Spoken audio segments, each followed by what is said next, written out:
Olá pessoal, graça e paz do Senhor Jesus seja com todos nós. Uma ótima sexta-feira para todos. Hoje é dia 11 de agosto de 2023.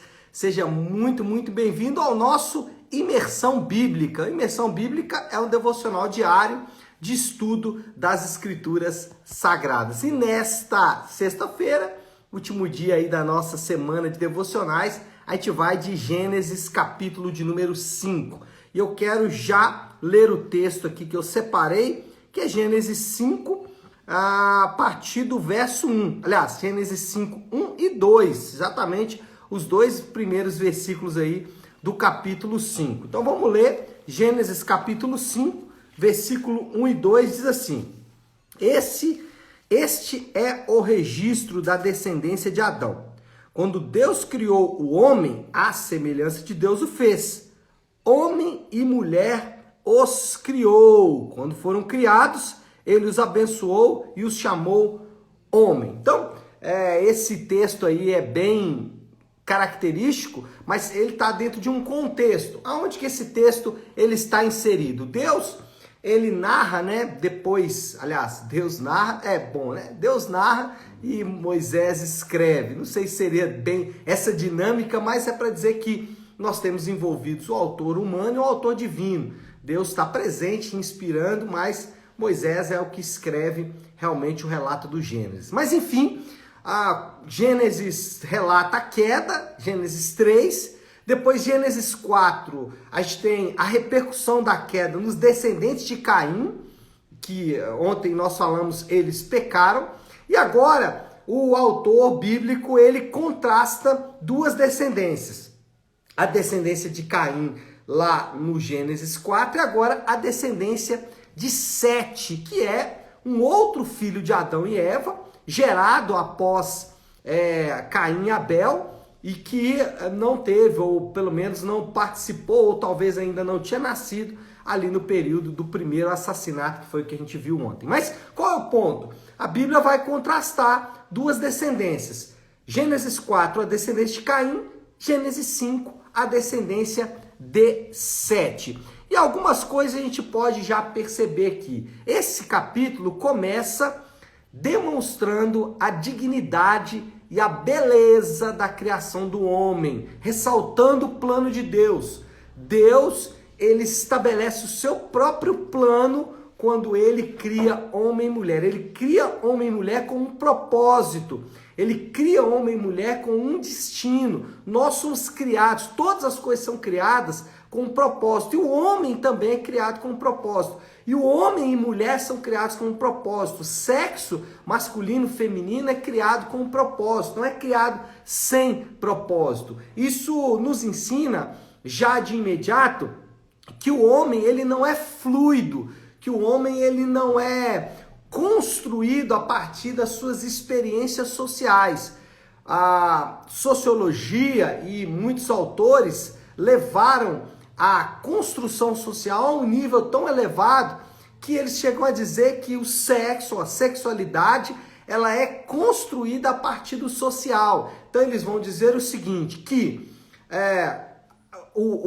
a questão masculina e feminina, ela é gerada pela sociedade, ela é imposta pelo poder maior, que é o poder da sociedade, e que a minha sexualidade não deve ser imposta pelos outros, ela deve ser fluida, ela deve emergir das minhas próprias experiências de vida. Esses sociólogos, eles querem romper com o domínio da sociedade sobre o homem, dizendo, olha, essa questão de sexo é uma questão simplesmente social e que não tem não tem nenhuma relevância absoluta, que você pode ser fluido, você pode ser o tipo de sexualidade que você quiser. Talvez você que está me assistindo é pouco impactado com isso, você acha isso uma grande bobagem, mas você pode saber que os seus filhos, eles estão extremamente impactados com isso, e muitos ainda que não manifestem isso de maneira clara, acabam pensando dessa forma porque estão envolvidos nessa sociedade. E aí talvez seja uma advertência para nós voltarmos a ensinarmos para os nossos filhos o plano de Deus. O plano de Deus é a criação do homem e mulher para cumprir os seus propósitos. e são diversos propósitos na criação de dois sexos. Um deles é lógico, a procriação. Existe uma ordem cultural de Deus: multiplicai-vos, sejam férteis, né? Multipliquem, cresçam na terra.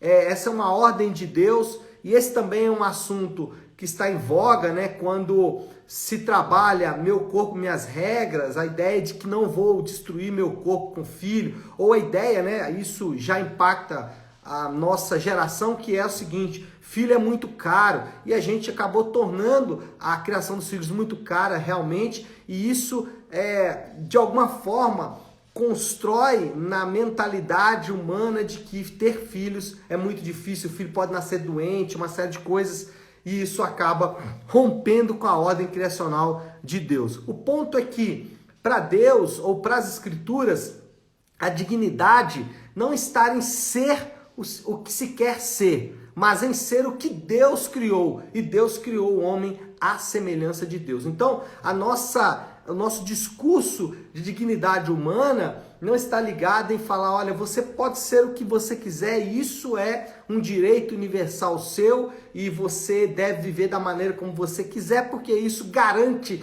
dignidade para você. A Bíblia diz que o que garante dignidade para o homem é o fato de ele ter sido criado à semelhança de Deus. E o capítulo 5 de Gênesis começa com essa verdade, quando Deus está então ressaltando a descendência de Sete. Outro aspecto importante aqui nesse capítulo 5 é Enoque. Enoque era alguém que andou com Deus, e mais, Deus o aceitou, e aí acendeu a esperança nos crentes, né? Vamos ler o texto aqui. Eu acabei não separando ali, deixa eu ver se eu acho aqui então. É Gênesis capítulo 5, aqui ó, versículo 24, diz assim, aliás, deixa eu até ler o 22, fala assim: depois que gerou Matusalém, Enoque, Matusalém é o homem mais velho da Bíblia, né? Depois que gerou Matusalém, Enoque andou com Deus 300 anos e gerou outros filhos e filhas. Viveu ao todo 365 anos. Enoque andou com Deus. Olha só, Enoque andou com Deus e já não foi encontrado porque Deus havia arrebatado. Essa história aqui, ela é repleta de mistério, e eu já vi cada explicação para isso, irmãos. Cabuloso, como diz o outro, né? Alguns vão pegar ali algumas explicações dos hebreus, enfim, vai pegar a história de Israel. Irmão, não vale a pena gastar energia, massa cinzenta, gastar internet para tentar descobrir o que aconteceu aqui, que Enoque foi arrebatado. Aqui, a mensagem principal, a mensagem mais simples, né? Isso é uma regra, tanto hermenêutica como até filosófica. A resposta mais simples é a resposta mais simples, né? Aliás, a resposta certa é isso mesmo. A resposta certa é a resposta mais simples. Qual é a resposta simples aqui? Nós não sabemos o que aconteceu, o que sabemos é que Enoque foi arrebatado por Deus, foi tirado por Deus da terra, é isso que a gente sabe. E isso aqui acende a nossa esperança. Você lembra que lá no Éden havia uma comunhão de Deus com os homens? A Bíblia fala de Deus andando com os homens na viração do dia, né? Com o primeiro casal na viração do dia. Então ali havia uma comunhão perfeita, comunhão essa que foi perdida depois da queda. E aqui a gente tem a restauração dessa comunhão, dessa intimidade, né? Esse é um termo mais moderno. Esse relacionamento com Deus aqui então é restaurado. Isso é importante porque os crentes, eles são chamados a viver em comunhão com Deus. Os crentes são chamados a viver em intimidade absoluta com Deus. E esse chamado, ele está presente em todo o Novo Testamento.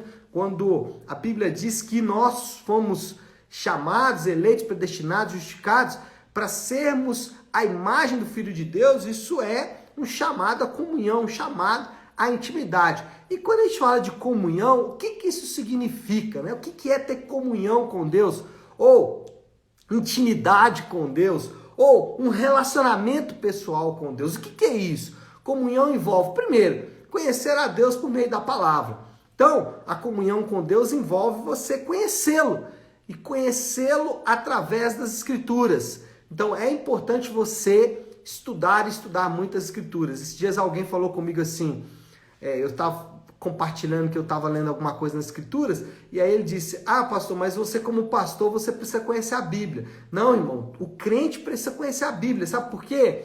Porque o Deus eterno e imortal, aquele que é o Senhor da glória, que nos salvou mesmo diante dos nossos pecados e culpas, esse Deus, ele quer se relacionar comigo, com você, e ele se revela através das Escrituras. Então, é importante o crente conhecer as Escrituras. Outra coisa envolvida na comunhão é a mudança. O crente, ele que está em comunhão com Deus, ele vai ser transformado, porque esse é um dos objetivos da comunhão. É à medida que você conhece a Deus nas Escrituras, você mesmo é transformado. Você começa a ver o Deus da Bíblia, isso começa a transformar o seu caráter.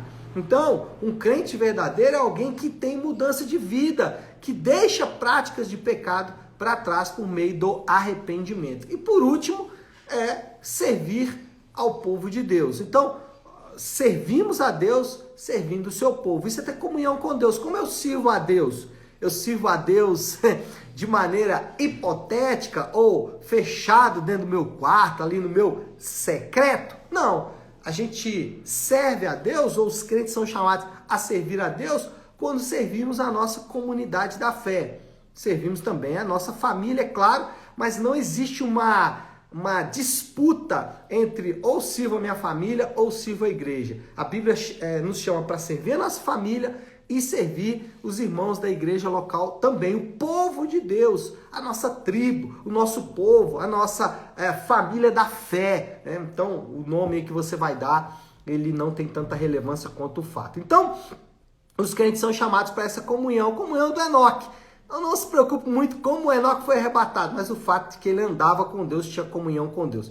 E por último, Lameque, de Sete, o último personagem aí da descendência de Sete, Lameque, encerra a genealogia com uma declaração de fé no Senhor. Olha que declaração é essa?